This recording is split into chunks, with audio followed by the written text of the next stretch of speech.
Magandang araw, CLA Global. Ako po si Pastor Eugene at muli mayroon tayong pagtalakay ng isang napakasimpleng paksa ngayong gabi na pinamagatan kong Dust, the Humble Beginning and the Glorious Destiny of Man. Alabok, ang mababang pasimula at ang maluwalhating patutunguhan ng tao. At ang pagpapala ay sa ating lahat sa pagtalakay na ito sa pagpapatuloy ng ating BST. So tayo ay alabok, katulad ng sinasabi ng ilang beses sa salita ng Diyos. Sa Genesis 2 verse 7, "And the Lord God formed man of the dust of the ground, and breathed into his nostrils the breath of life, and man became a living soul." At nilalang ng Panginoong Diyos ang tao sa alabok ng lupa at hiningahan ng kanyang mga butas ng ilong, ng hininga ng buhay, at ang tao ay naging kaluluwang may buhay. So tayo ay nilalang ng Diyos mula sa alabok ng lupa at tayo ay galing doon. Na ang ibig sabihin, tayo ay kapareho lamang ng kung ano yung nasa alabok, nasa lupa. Sa Job 34 verse 15, "All flesh shall perish together, and man shall turn again unto dust." Ang lahat ng laman ay masisira, na pare-pareho, sabi niya, at ang tao ay babalik ulit sa alabok.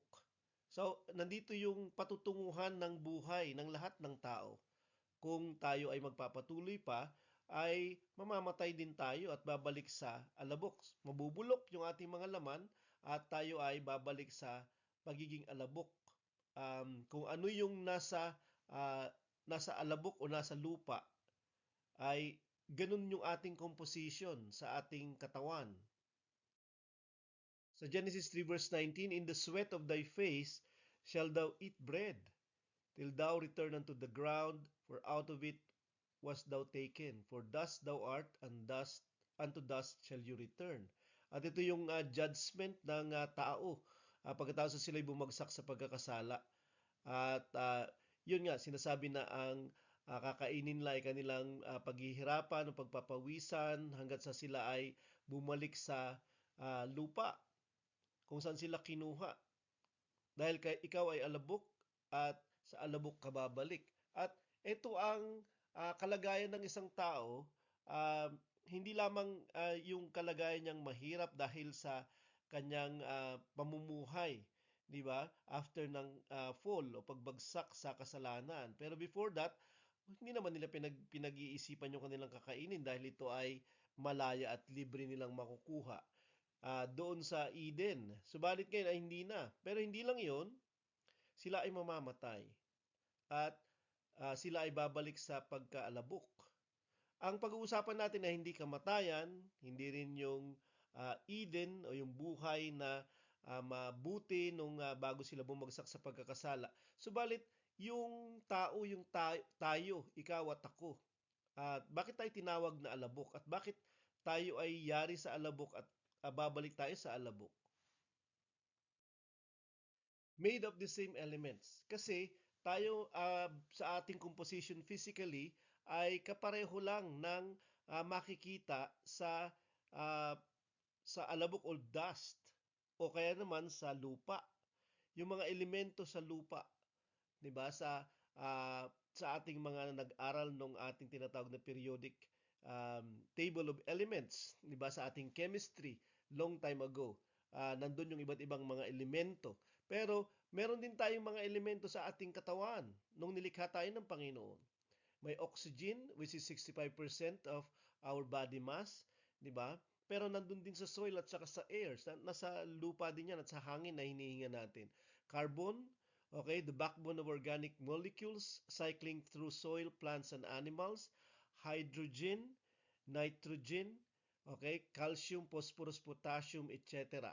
Lahat ng ito na makikita natin sa kapaligiran at sa lupa o sa alabok, yung dry na lupa, ay nasa atin din, sa ating pangangatawan. Yun yung ibig sabihin na tayo ay nilikha sa alabok at tayo din ay babalik sa alabok.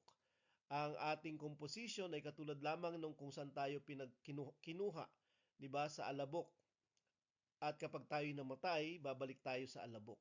Pero mini-maintain itong mga elementong ito, yung buhay na meron tayo sa isang banda.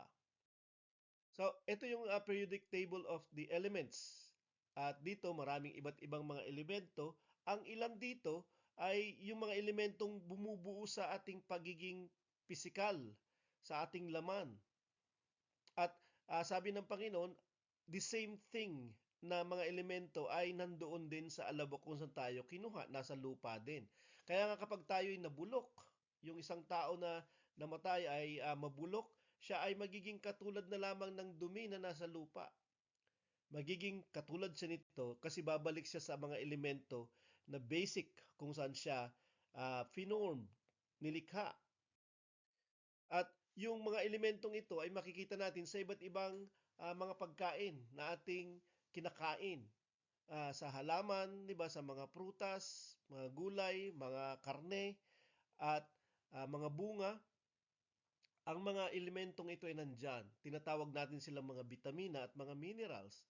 At kumakain tayo nito upang yung mga elementong ito ay ma-replenish, mapalitan sila sa loob ng katawan natin para manatili yung tinatawag na equilibrium, yung balanse na health. At kung hindi, ay uh, gumagamit tayo ng mga tinatawag na supplements, mga vitamins and minerals in capsules or tablet form. At ito ay pinapalitan nito yung mga elementong nawawala, 'di ba? Dahil sa ating mga uh, pagkilos, dahil sa ating mga pag-iisip na mamay makikita natin at dahil sa ating mga pag-exert ng damdamin, ng emotion. Okay? Nauubos itong mga elementong ito. Kinakailangan nating kumain, kinakailangan nating magpahinga. Lahat ng ito ay pumapalit o pinapalitan siya. Why? Upang ang mga elementong ito ay manatili at ang ating mga kalusugan ay manatili din. So, kapag nawawala yung ilan sa mga elementong ito, yun yung dahilan kung bakit nagkakaroon ng imbalance sa ating kalusugan at nagkakaroon ng sakit at karamdaman. At pwede itong palitan in time, 'di ba? Lalo na kapag malala na yung mga sakit, pero pwede siyang gumaling, pwede siyang bumalik sa health at makatanggap ng healing through sa mga gamot. Okay? Na muli, may mga chemicals ito na pinapasok sa mga katawan. O kaya naman, sa mga supplements at mga pagkain. So, itong mga elementong ito na nasa katawan natin, na nasa lupa din, o alam mo kung saan tayo kinuha.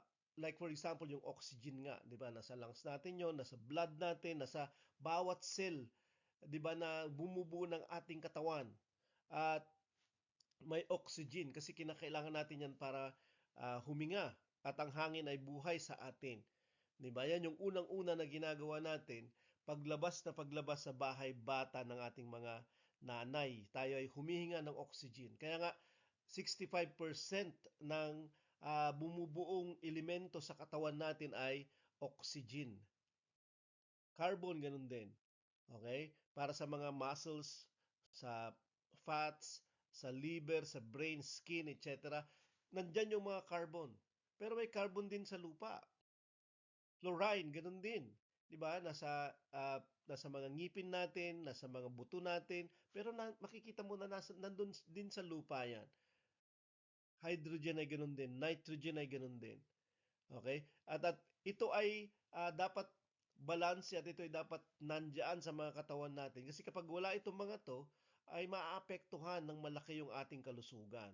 Yung ating mga organs, yung ating mga tissues, yung ating mga muscles, at eventually magkakasakit tayo. Calcium, phosphorus, di ba lahat ng ito ay nandyan at marami pa. Sa Psalm 139 verses 13 to 14, "For thou hast possessed my reins, thou hast covered me in my mother's womb. I will praise you, for I am fearfully and wonderfully made. Marvelous are thy works, and that my soul knoweth very well," or right well. So nandito si King David at kanyang pinapasalamatan ng Diyos dahil siya ay nilikha sa bahay bata pa lang ng kanyang ina. Ang Diyos na yung lumikha sa kanya. Um, at sabi niya, pinupuri kita kasi ako ay kamangha-mangha na ginawa mo. Yung pagkakagawa mo sa akin ay kagila-gilalas at kamangha-mangha nung ginagawa mo ako sa sinapupunan, bahay-bata ng aking magulang. So, ito yung ginagawa ng proseso ng pagiging tao, 'di ba? Tayo ay kinukonsib o pinagbubuntis at tayo ay nabubuo. Sa loob ng siyam na buwan ay lilitaw tayong buo na. Pero nagsimula lang tayo ng mga eggs, similya, di ba? At ano lang ito, isang cell lang ang pinagsimulan ng lahat ng tayo. Okay? Tapos eventually, yung God ay kumikilos doon. At paglabas natin, kinakailangan nating huminga ng hangin o oxygen. At all along, 9 months, ang ginagamit natin na mga elemento para mabuhay ay yung sa nanay natin. 'Di ba? Kasi nananalaytay sa atin sa pamamagitan ng dugo niya, 'di ba, sa umbilical cord, ang lahat ng nutrisyon, ang lahat ng hinihinga niyang oxygen at kinakain niyang nutrisyon para tayo ay lumaki. At after 9 months ay lalabas na rin tayo at pag naputol na yung umbilical cord, ay kinakailangan ng i-maintain natin yung mga elemento sa ating katawan katulad ng oxygen, ng hydrogen, ng nitrogen, ng carbon, etc. upang tayo ay manatiling buhay. Pero inumpisahan ng Diyos ang lahat. Elements for thinking and feeling. At uh, itong mga elementong ito na nasa katawan natin ay distributed siya, 'di ba, sa pagkilos ng buong katawan natin. At dito titingnan natin, 'di ba, kung paanong siya ay ang mga elementong ito ay nasa ano rin sa paggana ng ating pag-iisip at uh, emosyon.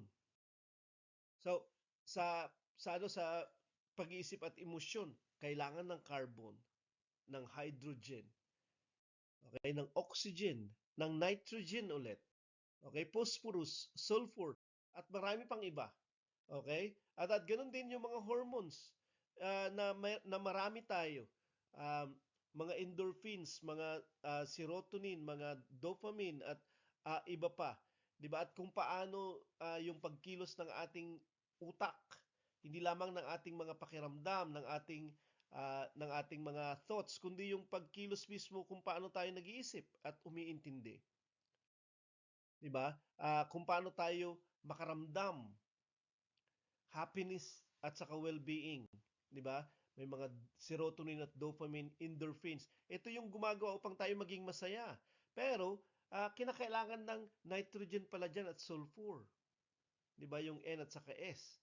'Di ba? Yung excitement kapag masaya tayo at excited tayo dahil tayo ay umaasa, 'di ba? May dopamine din 'yon at saka norepinephrine.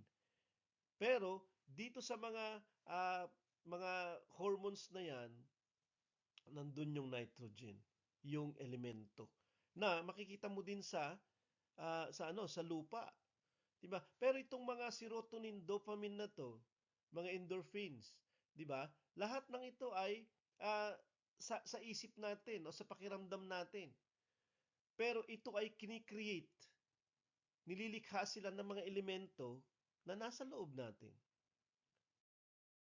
Kahit galit, kahit takot, okay, kahit kapag relax tayo o kalmado. Kung tayo ay feeling in love, okay naman galit, okay, agresibo, 'di ba?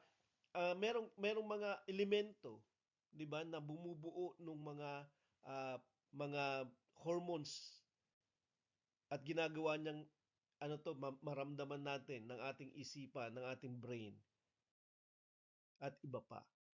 Kahit yung pag-alala ng mga bagay na nangyari. Okay? O kaya naman pag-focus kapag tayo ay nagbabasa, kapag tayo nanonood. Okay? Kung tayo ay natututo. Ganun din kapag tayo ay tinuturuan. 'Di ba? May mga elemento at work. Napakaganda nga nung sama-sama ng mga elementong ito at merong tinatawag na chemical reaction na nangyayari sa loob natin to produce yung kaisipan o pakiramdam. Okay? Kaya kinakailangan natin na merong sapat na mga elemento kasi kapag hindi, paano makikreate itong mga hormones na to sa loob natin na sila naman in return yung lumilikha ng mga kaisipan na ito. Okay? O kaya naman mga pakiramdam na ito. Kaya nga kapag ikaw ay inooperahan, wala kang pakiramdam. Kaya kapag hindi lamang kapag na anesthesia, 'di ba, kapag na-stroke yung mga tao at napuputol na yung mga nerves, hindi na sila makagalaw. 'Di ba? Wala ka nang maramdaman. Okay? Kasi hindi na natatransmit ng brain natin, okay, yung mga pakiramdam na ito. Kasi nga, hindi na siya nakakaabot dahil nasira na, block na itong mga nerves na ito. Kaya lang, yung mga pakiramdam, yung mga kaisipan ay nangangailangan ng mga elemento. Yun lang yung gusto kong banggitin at sabihin. Diba? So, maraming iba't ibang uri ng mga pakiramdam o ah, mga tugon sa mga kalagayan sa panlabas, 'di ba? Tumutugon tayo ng mga emotions at ito ay nangangailangan ng mga elements. So, the same chemical elements in soil form the atoms of your brain, for example. Okay, so yung mga elemento na nasa lupa, sila din yung mga bumubuo ng mga atom na bubuo ng ating brain o yung mga cells na bubuo ng brain natin. Those elements assemble into molecules. Okay? Number 3, those molecules create patterns of electrical and chemical activity across neural circuits. Yung mga nerves natin. Okay? Yung mga molecules na kinikreate nito mga elements na to ay gumagawa ng mga patterns ng electrical at chemical activity, okay, sa mga nerves natin para i-distribute niya sa buong katawan natin. Okay? Nagiging thoughts and feelings siya na nai-experience natin. Kaya lang nagsisimula siya sa mga elemento, 'di ba? Na meron tayo. Yun lang yung gusto kong sabihin dito na natutuwa ako na merong ganitong nangyayari sa katawan ko as we speak, 'di ba? Nangyayari itong mga to. Kahit yung mga physical activities natin like walking, 'di ba? Talking, singing. Okay? Yung mga for example, yung elements para sa vocalization, habang nagsasalita ka, habang kumakanta ka, habang nag-speech ka, okay? Habang nagbabasa ka, itong mga elementong ito ay ginagamit ng ating katawan. Okay? Ginagamit siya. Kaya tayo ay nakakapagsalita, nakakapag-form ng sound, nakakapag-form ng words. Bumibirit yung kumakanta. Okay? At hindi tayo napipigilan. Hindi tayo nawawalan kung sakali sa pakikipag-usap. So, ganun din yung pagkilos sa ibang paraan. Walking, for example, ay kinakailangan ng iba-ibang elemento, calcium, 'di ba? Phosphorus, potassium, 'yan. Sodium. Ganun din sa running, lalo na oxygen kailangan, iron, 'di ba? Kinakailangan ng phosphorus ulit, yung K, potassium ulit, magnesium sa relaxation, yung Mg, iron, at sa dancing ay ganun din. Lahat ay kailangan, lahat ng mga nauna na binanggit ay kailangan ng mga elemento. So, sa pag-iisip, 'di ba, sa pagsasalita, sa pagkilos ng ating mga katawan, kinakailangan ng mga elemento na ito. Okay? Yung elements for physical activities, speech, singing, walking, running, dancing. Gusto ko lang siyang maintindihan natin na hindi lamang ito basta ginagawa ng brain natin. Hindi ito magagawa ng brain natin without yung mga elements na ito. Pero yung mga elements na ito ay galing sa alabok. Okay, galing sa alabok. As it is, 'di ba, yung mga nasa alabok o nasa lupa, nandyan din lahat itong mga elementong ito. Pero bakit hindi sila nagki-create ng speech? Bakit hindi sila kumakanta? Bakit hindi sila naglalakad o tumatakbo, nagsasayaw? Okay? Itong mga scientific studies na to, hindi ko gawa-gawa pa mga kapatid. Okay? Yung mga diniscuss natin na yan, ay kinuha ko yan sa mga babasahin. Kasi nagkaroon ako ng interest dito dahil mayroong isang gift dito na sa interpretation na ininterpret ni Pastor Fred nung nakaraang linggo lang. At yun yung kanyang sinasabi. Ang sinasabi niya is we are made from dust, and from to dust we will return. Pero dahil yung earth ay made of the same elements, kaya nga pag inaalagaan natin yung earth, yun yung sinasabi niya, ay inaalaga natin yung sarili natin. So, from there, nagkaroon ako ng idea at nag-research konti at kaya ko dinidiscuss ito sa inyo na lahat ng kalakaran ng katawan natin ay pinapagana ng mga elementong ito. Pero ito ay pinag-aralan nila, 'di ba? From motion, cognition, yung paggamit ng kaisipan, to emotion, paggamit ng pakiramdam o damdamin, ay may mga elemento. So, ito yung mga nakita ko. Scientific po siya, hindi ko lang gawa-gawa ito. Okay, so why your brain needs electrolytes, especially sodium. Okay, so kinakailangan pala ng asin. The spark of thought, how tiny metals power your brain. So, mga ano po ito, mga pag-aaral siya. Mga peer-reviewed journal, yung articles, yung iba naman ay ano lang, mga articles na nabasa ko. Kaya isinishare ko sa inyo. Okay? Na itong talk na ito sa gabi na ito. Kasi ako ay natutuwa, 'di ba, na tayo ay alabok. Simple lang, 'di ba? Dry, uh, walang kwenta, pero nakakagawa tayo ng madami, 'di ba? Dahil dito sa mga elementong ito na galing sa Panginoon. Itong periodic table of elements. Hindi naman lahat ng mga elementong 'yan nasa katawan natin, pero some of them, 'di ba?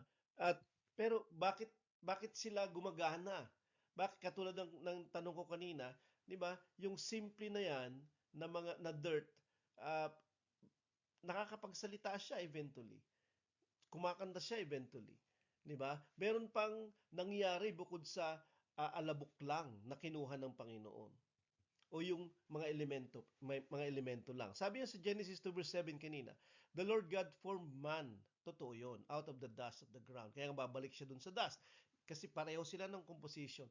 Pero hindi lang yung ginawa ni God. The Lord God breathed into His nostrils the breath of life. Yung nishama. Diba? Uh, hindi ruach, kundi nishama. Yun yung breath of life. At itong breath of life yung nagbibigay ng pagkakaiba, 'di ba, sa atin, sa mga elemento na nagko-compose ng ating katawan, ng ating mga organs. Sa Genesis 2 verse 19, out of the ground the Lord God had formed every beast. So mula din sa alabok ay gumawa siya ng lahat ng hayop. Beast, every bird, 'di ba? Tas pinangalanan ni Adan lahat yung mga ito. Pero yung point is, hindi sinabi na hiningahan sila ng Diyos. 'Di ba? Hindi nangangahulugan na wala silang spirito kasi somewhere sa Ecclesiastes sinasabi doon na meron ding spirit of beast. Kaya lang yung spirit of beast ay babalik sa lupa. Pero yung spirit ng tao ay sa Diyos babalik. So, may pagkakaiba. Bakit special yung tao? Kasi hindi lamang siya hiningahan, dito hindi hiningahan yung mga beasts at saka birds. Nilikha lang sila from the ground. Hindi ko sinasabing na wala silang buhay. Meron pa rin silang buhay. Kaya lang yung nishama, yung kaibahan ng tao ay dahil dun sa hininga ng Diyos ay naging nasa wangis siya ng God. 'Di ba? Yung special na ito, yung breath of God na tinatawag. So, sa Genesis 1 verse 27, God created man in His own image. Ito yung pagkakaiba natin. 'di ba? Merong something sa atin, hindi siya something na physical kasi God is not a physical being, 'di ba? Pero nasa atin, lalaki at babae. Hindi lamang kay Adan, ah, na kay Eva din, 'di ba? So, nung krinit niya yung tao mula sa alabok katulad ng pinag-uusapan natin, 'di ba? Kahit yung pangalan niyang Adam o Adama sa Hebrew ay ground yung ibig sabihin, lupa yung ibig sabihin, 'di ba? Pero merong something na idinagdag yung Panginoon from him, his image, 'di ba? At yun yung nagpapagana ng lahat. Hindi lamang tayo, kahit yung mga hayop, pinapagana niya lahat 'yan. Pero particularly tayo, para ma-express yung image niya, 'di ba? Itong mga elementong ito ay gagana, pinapagana niya sa loob natin. Or gumawa siya ng laws para itong mga ito ay gumana upang tayo ay magkaroon ng healthy na paghinga, healthy na pamamahinga, healthy na mga organs at healthy na katawan, 'di ba? At nagpapatuloy siya. At ipinakita rin niya sa atin kung paano siya i-maintain by eating by the right foods and supplements o kaya naman by doing something. Exercise siguro, kaya naman pag-take ng supplements o pamamahinga. So, he breathed into his nostrils the breath of life. At yung image of God na idinagdag niya, yun yung pagkakaiba natin among sa kanyang creation. 'Di ba? At itong image ito ay dapat, kaya lang nawasak yung image dahil sa spiritual na kasalanan ng tao. Okay? At yun yung nangyari. Yung hininga ng Panginoon, yung first na paghinga sa Kanya, eventually ay matatapos. Sa Job 32 verse 8, but there is a spirit in man, merong diwa sa tao, and the inspiration of the Almighty or the breath of the breath of God gives him understanding. Ang nagbibigay ng understanding o yung thoughts, yung makaunawa, makaintindi, makaalam ay yung hininga ng Diyos, the inspiration of the Almighty. Okay, so very special kasi nakakaintindi tayo. Okay, dahil tayo ay hiningahan. Nakakaintindi din ba yung hayop? Oo, totoo. Pero limited. Hindi katulad natin. Meron tayong creativity, hindi katulad nila, 'di ba? Oo, may creativity din yung aso, yung pusa, pero limited. Pero tayo ay uh, makikita mo pwede tayo maging unlimited kung sakali lang. Psalm 42 verse 11, why are you cast down, O my soul? And why are you disquieted within me? Hope you in God. Nandito si David na tila baga meron siyang depression. Kasi sabi niya, why are you depressed, O my soul? Diba? Yung kaluluwa natin ay depressed. Yung ating mga personalidad ay uh, malulungkutin at hindi siya masayahin. Nangyayari yun sa atin. Pero alam mo ba, even that ay kinikreate nitong mga elementong ito. Amazing, di ba? Katulad ng pinag-usapan natin kanina. Thoughts, di ba? Feelings, uh, physical activities, lahat ng yan ay kinikreate nila. Kung wala yung hininga ng Diyos, tayo ay mga elementong patay, katulad lang ng mga elemento na nasa lupa. Sila ay nothing. Sila ay hindi lamang basic na elemento, nothing. 'Di ba? Hindi sila mahalaga. Okay? Dust lang sila, scattered. Okay? Kahit na sila ay calcium, kahit na sila ay hydrogen o kaya naman oxygen, nitrogen, calcium, sila ay kalat. Hindi sila organized. Walang consciousness. Mga atoms lang sila. 'Di ba? Kaya kapag walang God na lumikha at nagbigay ng meaning sa lahat ng ito, ay atom lang tayo, lahat. No feeling, just molecular binding. 'Di ba? Yun yung sinasabi dun sa mga nagsulat kanina. No purposeful movement, just physics. Ito yung sinasabi nila. Pero because of God's breath, dahil sa paghinga ng Diyos sa atin, 'di ba? Yung dust na ito ay na-organize into a living unified body, naging tayo. Self-aware, 'di ba? Nakakaintindi, subjective experience, nakakaramdam, intentional action, may pagkilos. Diba? Hindi tayo paralyzed. May movement. Dahil sa breath of God. Diba? At buhay tayo. So, ang nagbibigay buhay nitong otherwise ay lifeless at meaningless at immobile na kalagayan ay yung breath of God. Diba? At naging tao tayo. At hindi lang yon, tayo ay nagbibigay ng image of God. Diba? Nagkakaroon tayo ng isang calling na pinakamataas, which is the imaging of God. Tayo ay nagiging wangis ng Diyos dito sa lupa.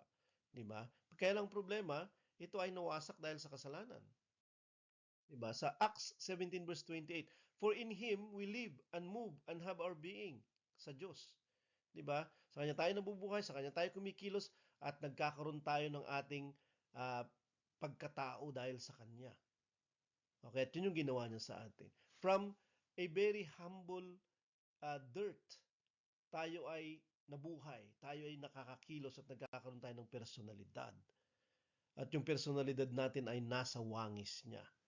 Diba? Yan pa lang ay glorious. Yan pa lang ay miraculous. Kaagad. Diba? Itong pagkilos natin sa pag-intindi, itong pagkilos natin sa pakiramdam at pagkilos physical, 'di ba? Ito ay sa pamamagitan ng Diyos natin, 'di ba? At mararamdaman natin, maiintindihan natin, makakarating tayo, maaabot natin. Pero hindi lamang yung kahit saan, kahit ano, 'di ba? Kundi makakaramdam tayo ng katulad ng pakiramdam niya in His image, according to Him. At makakaintindi tayo katulad ng pag-intindi niya at makakarating tayo sa layunin ng Diyos para sa atin. That is why, humble beginning, pero glorious yung destinasyon. Diba? Hindi lamang magiging inhinyero tayo, magiging doktor tayo, oo, nandyan na yan. Diba? Magiging sikat tayo ganito, sikat tayo sa ganyan. Pwede tayo maging ganyan sa pansamantala. Pero I'm not just saying yung temporary na mga bagay at natural at material, kundi sa spiritual at sa eternal. Diba? Kasi in Him we live and move and have our being. At pinayagan niya tayo, diba, na mabigyan ng image niya. Does it add new elements? No. Okay? It organizes the existing dust elements into a unified, purposeful living being. Wala siyang idinadagdag sa mga elemento. Okay? Kaya lang ino-organize niya sa pamamagitan ng kanyang breath nung kinikreate niya yung tao. Tila ba ganun yung ginawa niya. Diba? So, mga ano sila, mga elemento sila na kanyang binuo. Tapos eventually, naging cells. At itong mga cells na to, naging mga tissues. At eventually, naging mga organs. At alam nilang tumigil kapag tapos na yung organ katulad ng heart. Titigil na sila para mag-form ulit ng isa pang organ katulad ng liver. At titigil na sila kapag at bawat mga elementong ito, kumikilos sa bawat mga cells ng heart cells, liver cells, kidney cells. At kapag ito ay nauubos, nagre-replenish sila. Di ba? At yun ay kagagawan lahat ng pagkilos ng God o yung hininga na katulad ng sinasabi natin, yung buhay na binibigay niya. Sa otherwise, non-living thing, katulad ng dust. Kaya lang meron pang God's second breath. Ikalawang paghinga ng Diyos. Diba? Ikalawang buhay. Natatanggap natin yon sa ikalawang kapanganakan. At alam nating lahat, yon sa simbahan. Diba? Sinabi ni Jesus yun, you must be born again in water and the Spirit. Diba? At ito ay na-carry over ni Paul sa Titus 3 at tinawag niya itong muling kapanganakan o regeneration. Panibagong buhay. At ang buhay ay sa pamamagitan ng paghinga. Diba? Yun yung naintindihan natin kanina. Hininga ng Diyos. Pero mayroong pangalawang hininga. Ang binubuhay niya ay hindi na lamang yung physical natin, kundi yung pinatay ng ating mga kasalanan para yung panumbalik yung imahe ng Diyos sa atin. Sa John 3:6, that which is born of the flesh is flesh, and that which is born of the Spirit is spirit. May pinapanganak sa atin sa laman, at meron ding ipapanganak sa Espiritu upang mabuo yung ating kaligtasan.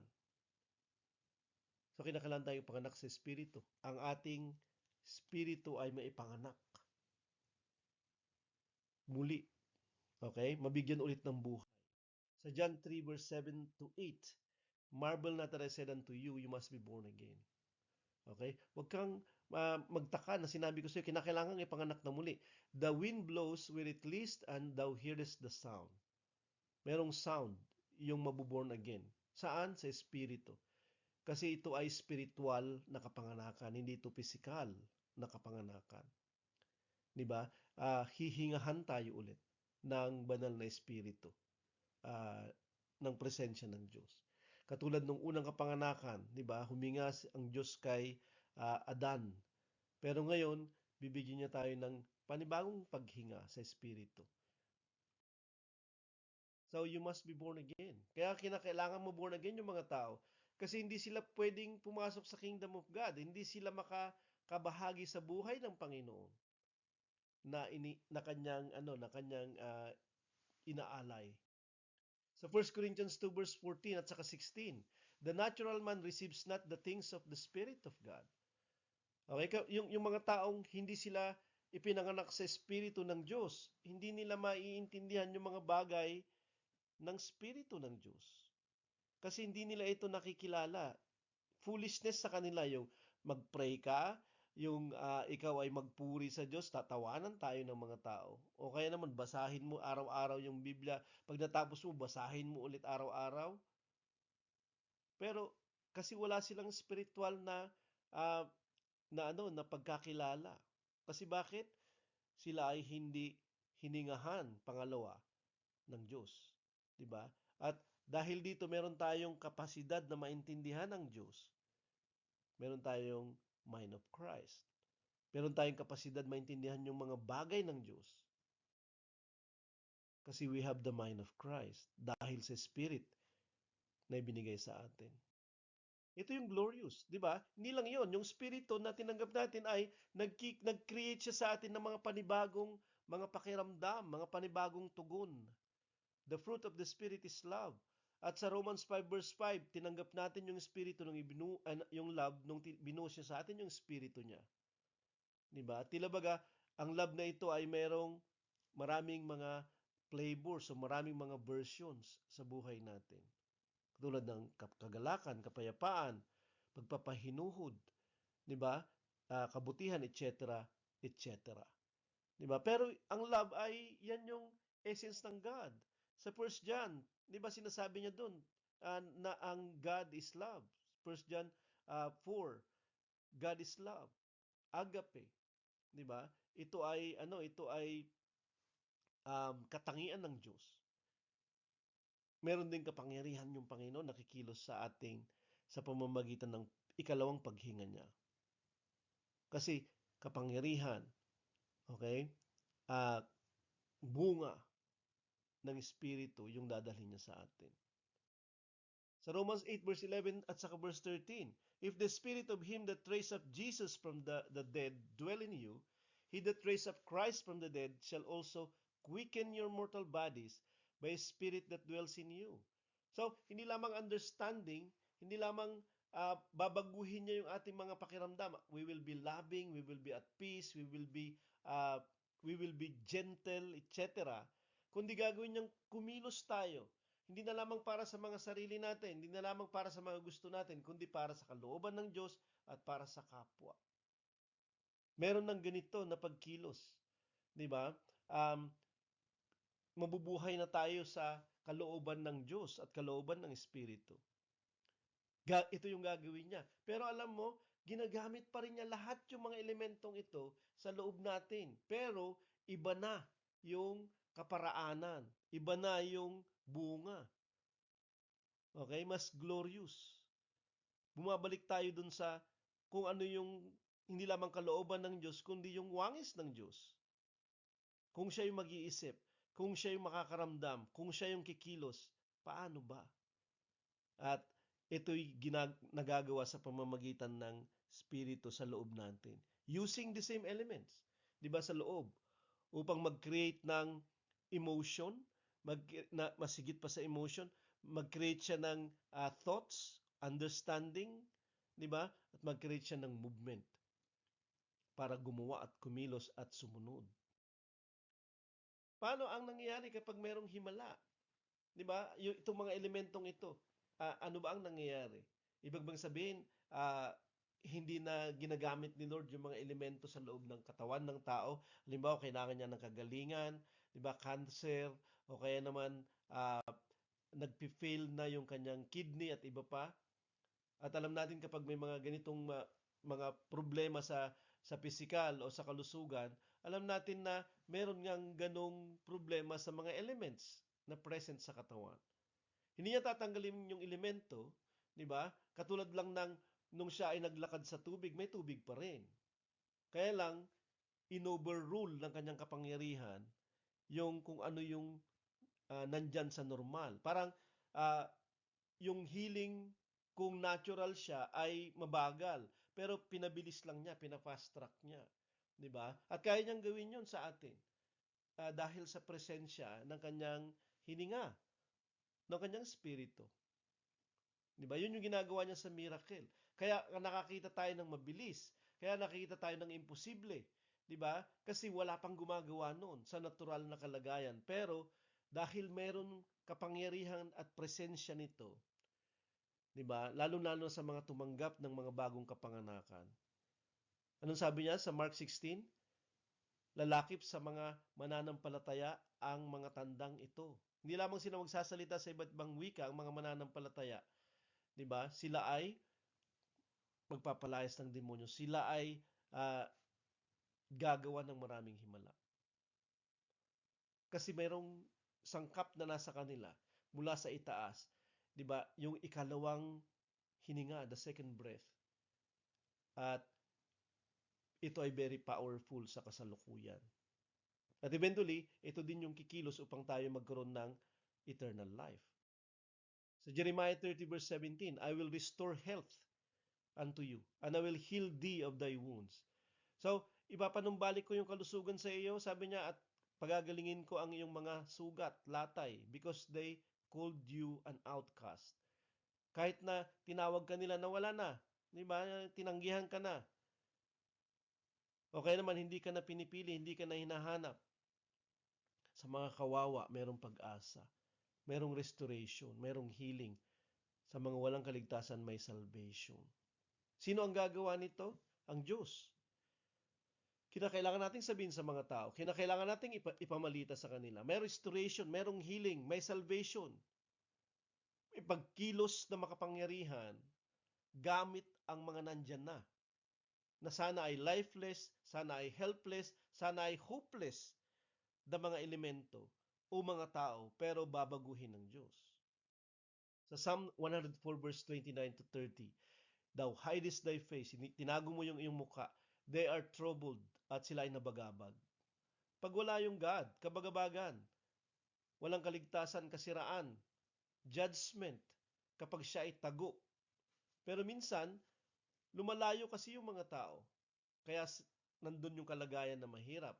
Thou takes away their breath. Kinukuha mo yung kanilang mga hininga. They die. Okay? And return to their dust. Tulad ng pinag-uusapan natin. Pero, verse 30, Thou sends forth thy spirit, they are created. Thou renewest the face of the earth. So, hindi lamang ipinapadala niya yung spirito niya at nire-recreate niya. Bagong creation yung tao. 1 Corinthians 5 verse 17. Diba? Hindi lang, pati yung kalupaan. Kasi apektado ito ng pagtago ng mukha ng Diyos dahil sa kasalanan ng mga tao. At dahil sa kasalanan namatay yung tao. Pero hindi na lamang siya yung masisira at mamamatay, pati yung kalikasan. Pero dahil i-send yung spirito, kaya sila makikreate. Ang bumuhay sa mga patay kay Jesus, ang na Panginoon natin ay ang banal na espiritu. Nabasa natin kanina sa Romans 8 yun. Diba? Verse 10, verse 11. At ito ulit yung gagawin niya kapag tayo i-resurrect niya. At ang mga mariresurrect ay hindi na ulit mamamatay. Diba? At titira sila sa bagong langit, bagong lupa. Sila ay alabok, tayo ay alabok, ikaw ay walang kwenta, ako ay walang kwenta. Pero sa kamay nung magpapalayok, sa kamay ng Creator natin, ang dami niyang plano. At lahat ay mabubuti para sa humble, basic, 'di ba? Otherwise, walang kwenta na kalagayan na personalidad, gagawin niyang glorious sa kanyang plan. At yan po yung dust, ikaw at ako. Humble, basic, walang kwenta, walang tulong, pero nagkaroon ng halaga, value, at nagkaroon ng glorious destiny dahil nasa mga kamay tayo ng Diyos. Huwag tayong umalis. Huwag tayong magbago ng dedikasyon. Bagkus, magpatuloy tayong manatili at maging matapat hanggang sa wakas. God bless po mga kapatid.